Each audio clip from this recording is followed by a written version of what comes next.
ఏలూరు జిల్లా నూజివీడులో megastar Chiranjeevi birthday వేడుకలు ఘనంగా నిర్వహించారు. జనసేన పార్టీ సమన్వయకర్త బర్మా ఫణిబాబు ఆధ్వర్యంలో అభిమానులు, పార్టీ కార్యకర్తలు కేక్ కట్ చేసి స్వీట్లు, పండ్లు పంపిణీ చేశారు. చిరంజీవి కఠోర శ్రమ, క్రమశిక్షణతో సినీ రంగంలో ప్రత్యేక గుర్తింపు తెచ్చుకున్నారని ఫణిబాబు కొనియాడారు.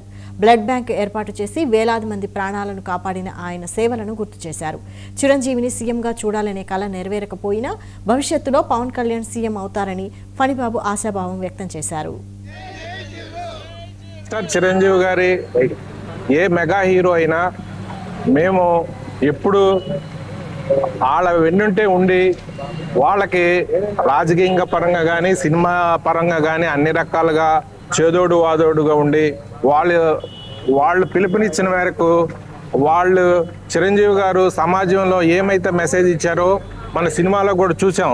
స్వయం కృషి కానీ, రుద్రవీణ కానీ అనేక రంగాల్లో మరి ఆయన ఎంత మెసేజ్ ఇచ్చారు, అది సోషల్ దాని మీద ఆ రోజు నుంచి కూడా మన కార్యకర్తలు అందరూ కూడా మరి చిరంజీవిని ఫాలో అయ్యి చాలా సేవా కార్యక్రమాలు, మరిదే రకంగా రక్తం దానం చేయాలంటే ఇదివరకు భయపడేవాళ్ళు మనం. ఆ రకంగా మరి యువత ఈరోజు లక్షల్లో మరి ఈరోజు రక్తదానం ఇస్తున్నారు.